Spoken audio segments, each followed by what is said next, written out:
Lenore Hawkins of Tematica Research, and Madison Gesiotto, Washington Times columnist and an advisor to the National Diversity Coalition for Trump. Ladies, good to see you. Lenore, first to you, well, the market is a great leveler. That's why we love dealing with the market. It doesn't have to take political sides. It only looks to the future and whether the prospects are better for making money. Today, it sees those prospects as poor. Do you? Yes, I think what we've seen, and the markets hate instability, and what we saw in about a week was we went from where we had the President of the United States and the leader of North Korea exchanging threatening barbs over potential nuclear war. We went from that to having a very large number of business leaders of major U.S. corporations feeling that being associated with the President was so risky that they forced the President to disband the councils on which they served.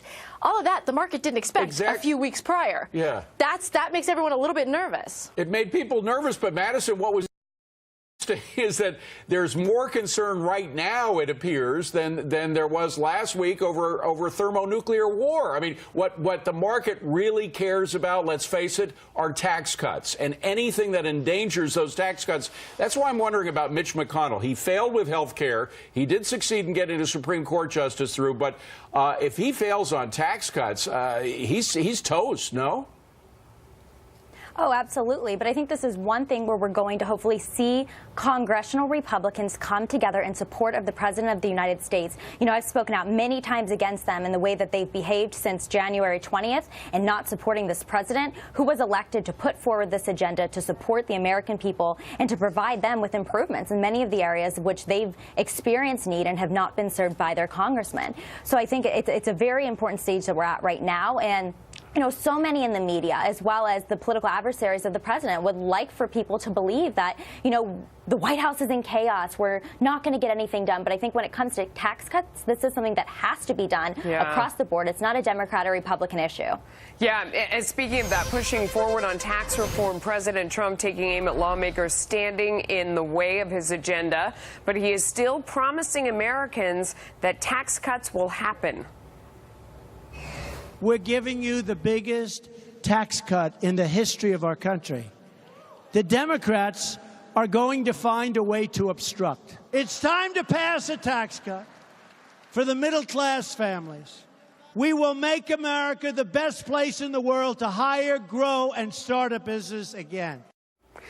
Lenore, what stuck out to me was that when Steve Mnuchin was forced to defend himself to his Yale classmates and say why he was standing by President Trump, he said, look, this is a historic opportunity to simplify regulation, reform the tax code, and generate millions of jobs to increase global growth and growth here at home. This is what this administration is all about. No matter what rhetoric is going on, it does seem like the people in their slots are trying to get the work done. Will they be able to do it? I think it's going to be really challenging, and you really could not be more right. This is a historic moment. We have such a great opportunity to address tax reform in a material way and to cut the regulation that is strangling this economy. But to do that, we need tax reform that's generated by the GOP and that is backed by the president. The problem is that the president right now, whether you love him or hate him, he's got really low approval ratings, and there's an awful lot of adversaries looking for the opportunity to get him to screw up again. This tax reform is going to have his name on it, and what Democrats are going to want to, at this point, or be incentivized at this point to step across the aisle and work with him. As much as we want to see this happen, God, that's going to be tough. Okay, so definitely on the Democratic side, but Madison, you know, Steve Mnuchin and his whole team has been working on it for a while. They say that they've got all the work done. They were counting on him to sell it. It's unclear that that's going to happen. But can they reach out to Congress? I mean, if you look at Republicans in both the Senate and Congress, so much want to see tax reform done. Can they all get together and get it done in spite of how they feel about what the president is doing today, yesterday, tomorrow, whenever? Right, and I think they should come together and get it done. This is not something I feel that they should have to be incentivized to do. It's something that's going to benefit families from places like the Midwest. I'm from the state of Ohio originally. I go there often, and I talk to families that just feel that the tax code is just way too difficult. And they have to wait every year until April 15th to figure out whether their kids are going to be able to participate in school sports that year, because it's that complicated. It needs to be simpler and fairer for all, and I hope that they can come together and get this done for the people who need it the most. Yeah. Meanwhile, sued for criminal activity, the developer behind the Dakota Access Pipeline is suing Greenpeace and several other environmental groups for their role in delaying the pipeline's construction, accusing them of inciting eco-terrorism. Madison, RICO lawsuits are very hard to prove, but do these companies have a point? Yeah, I think they have a very valid point. When we look at RICO specifically, a lot of critique after this lawsuit has been filed is coming from the fact that RICO was put in place to prosecute mafias and things like that.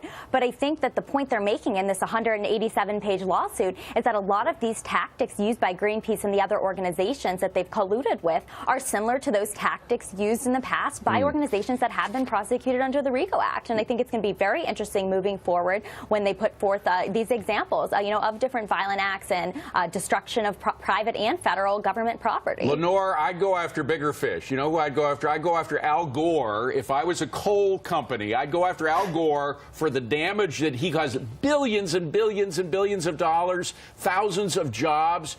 His rhetoric, most of which has turned out to be dead wrong, by the way, most of his predictions, has led to disaster for coal. Well, I think what we're really seeing here is kind of a manifestation that started with we have to pass it before you can find out what's in it, where truth doesn't matter anymore, that all that matters is that you think you're right. And if you think you're right, the means justify the ends. As long as you have angelic ends, lie, steal, and cheat, because your ends matter. Lenore, you make a great point. Ladies, thank you very much. Good to see you both. Melissa. Quick check on oil, ending the day up more than 1